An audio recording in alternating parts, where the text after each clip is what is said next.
Meron bang mga dying traditions or practices ngayon na because of some reasons? If meron po, ano po kaya yung mga dahilan kung ba't nangyayari yung mga ganun?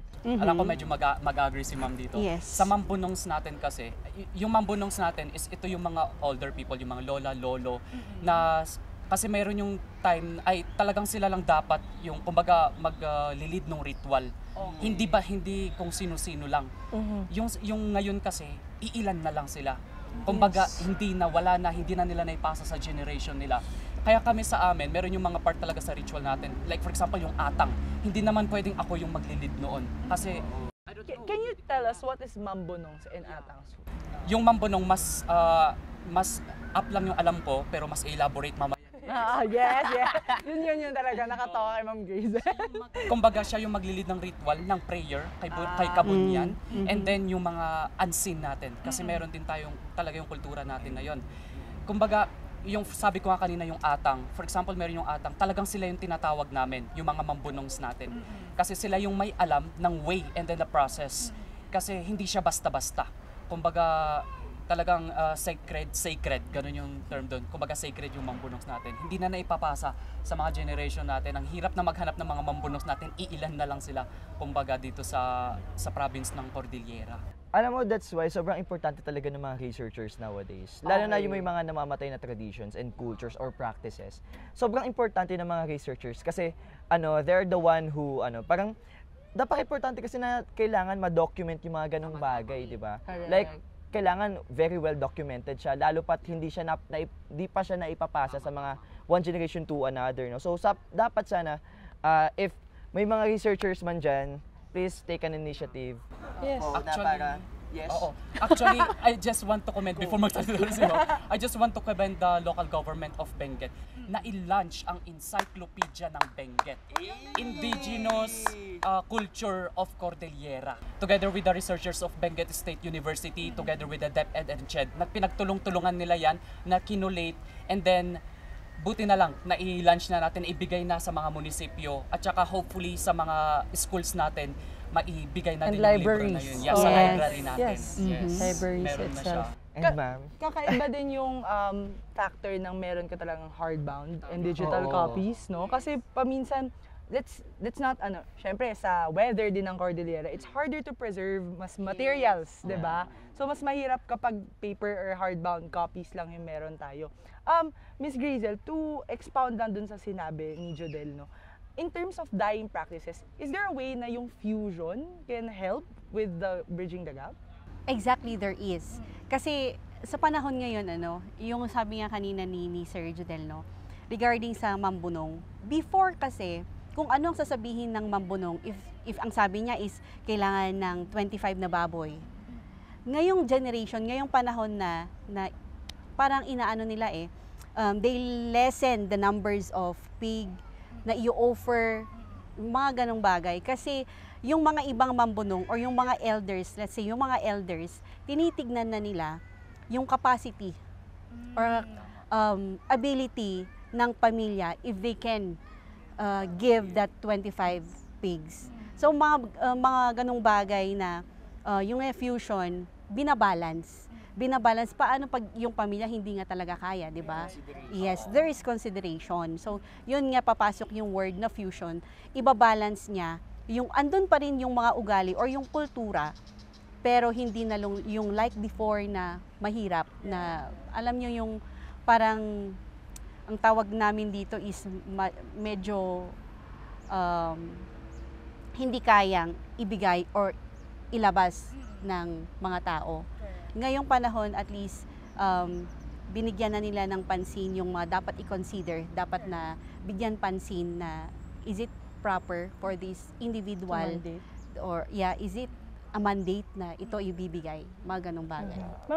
I think doon mo rin makikita yung progression ng isang culture. Kasi dati, parang kailangan by the book. Kung ano yung inilagay sa ritual, ito yung susundin natin. But because of, syempre, practical reasons and also mas napapakita din yung malasakit, ika nga, dun sa mga lokal. of course, if we have beliefs or faith in this in gods, no, or in religion here in Baguio, parang mas doon mo makikita na nandun yung malasakit sa tao. Yeah. Na yun din naman yung gugustuhin ng mga relihiyon na yun, no, na maging mas makatao yung maging kultura natin para mas mag-progress at malaman din ng younger generations na ay applicable pa rin sa amin itong kulturang to. Doon napapasok yung binadang. Yes. Yung binadang na yun is, alam mo yung there is malasakit, yung nagtutulungan ng bawat isa. Yun ang isang ugali ng mga Cordillerans na hindi talaga mawawala. Alam mo yung mga tulungan na kahit ikaw andun sa abroad, pero pag yung isang pamilya nangangailangan ng tulong, they will send you. Yeah. At sa isang event naman, kung may mga event or may mga, like for example, may patay, may kasal, you know, people come together and help. Yun ang tinatawag naming binadang in any event na they are not asking anything in return. Yes. They will just help. Ang tawag doon sa mga taga-baba ay bayaniya. Exactly. Iba-iba Oo. yung terms, pero same yung values Yeah. ng lahat, 'di ba? So parang sana we come to an understanding na hindi ibig sabihin medyo weird or foreign sa ating pandinig yung mga terms na ito ay hindi na rin natin aaralin. So Yeah. I really love the fact na na-inject nila yung mga ethnic terms nila dun sa episode na to. So Jodel, back to you. Meron ka bang mga nais i-mensahe sa mga schoolmates natin nanonood or any activities that you wanna plug?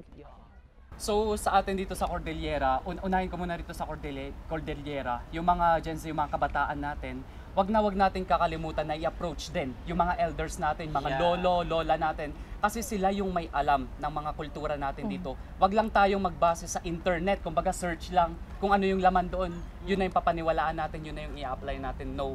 Kasi hindi lahat ng mga kultura or alam is na ipopost, na ilalagay sa internet.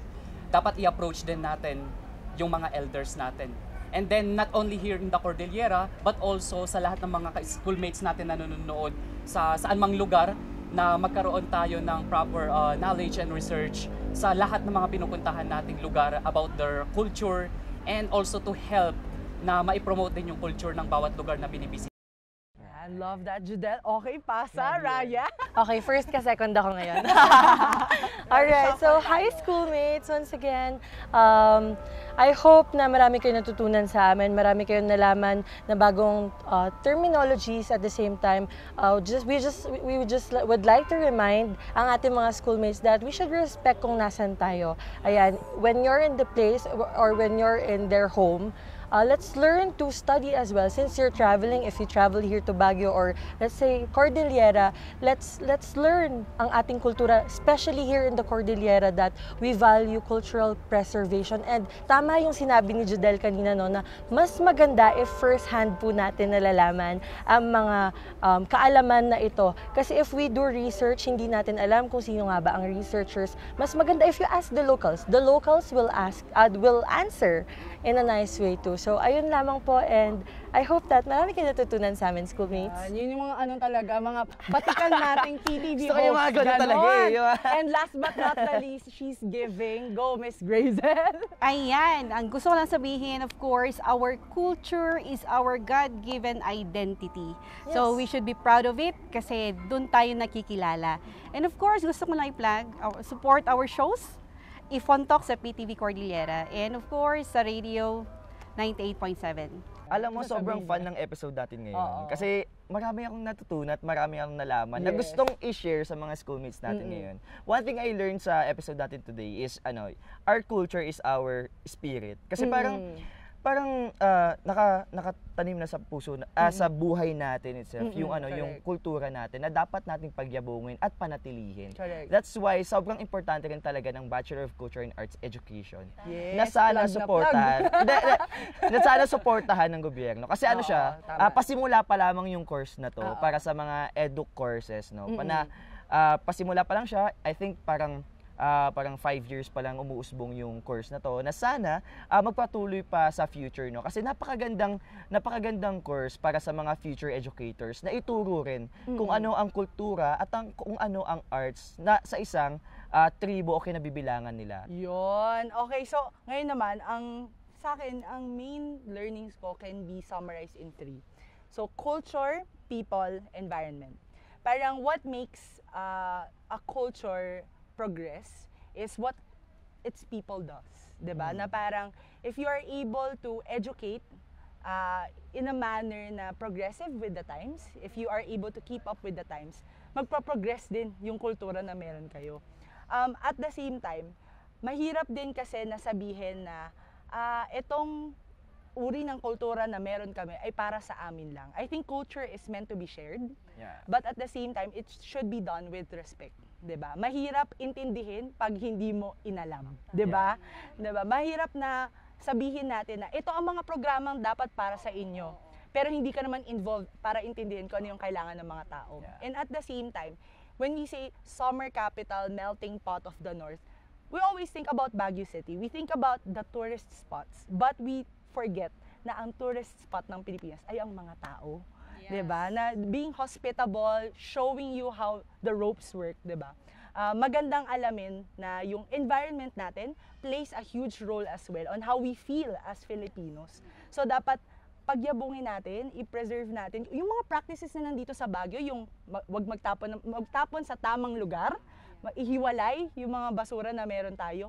That's not something unique that should just be in Baguio. It should always be across the Philippines. And it also goes to show that their culture respects environment, it respects nature. And I think yun yung dapat natin incorporate as Filipinos. Mahalin natin maging makajos, makatao at makakalikasan. And with that, batiin natin ng happy birthday si Direk Pedro Sikat! Pakita mo kung sino Sobrang ka. pogi ng director Yan. namin, guys. Okay na yan. Yun. Siya Happy po birthday, siya. Direk! Dito. Schoolmates, love you so much. Yan. Thank you so much, Thank you so much, Direk. Direk. So, more sessions with sessions!